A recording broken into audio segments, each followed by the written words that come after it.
warahmatullahi wabarakatuh. Perkenalkan, nama saya Arum Septiadia Ainur Fajri. Di sini saya akan menjelaskan sedikit tentang apa sih perbedaan antara PTK dengan penelitian formal. Kita bahas yang pertama. Penelitian formal, di mana penelitian formal ini dilakukan oleh orang luar kelas, misalnya dosen ilmuwan, mahasiswa yang melakukan eksperimen tertentu.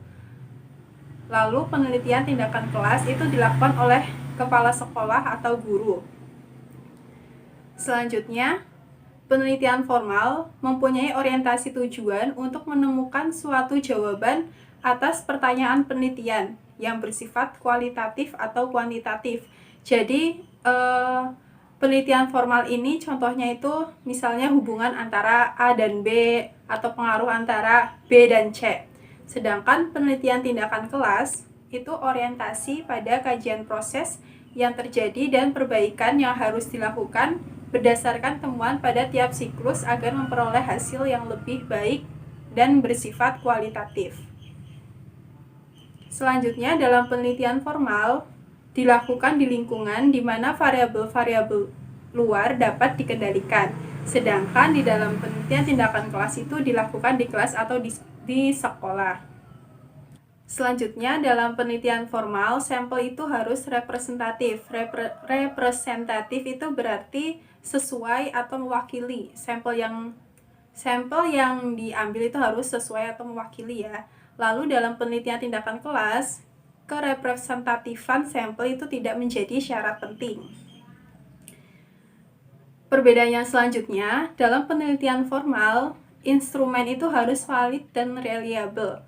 Valid di sini berarti tepat, cermat, sah, atau akurat. Sedangkan reliable di sini itu berarti konsisten. Jadi meskipun dilakukan penelitian berulang-ulang, hasil itu tetap sama dengan objek yang sama ya. Lalu sedangkan dalam penelitian tindakan kelas, instrumen yang valid dan reliable itu tidak terlalu diperhatikan. Dan perbedaan yang selanjutnya, dalam penelitian formal itu menuntut adanya penggunaan analisis statistik yang rumit, signifikansi statistik yang ditentukan sejak awal, dan memeriksa hubungan sebab akibat antar variabel. Sedangkan dalam penelitian tindakan kelas tidak menuntut penggunaan analisis statistik yang rumit, menggunakan metode kualitatif untuk mendeskripsikan apa yang terjadi dan memahami dampak suatu intervensi pendidikan atau tindakan.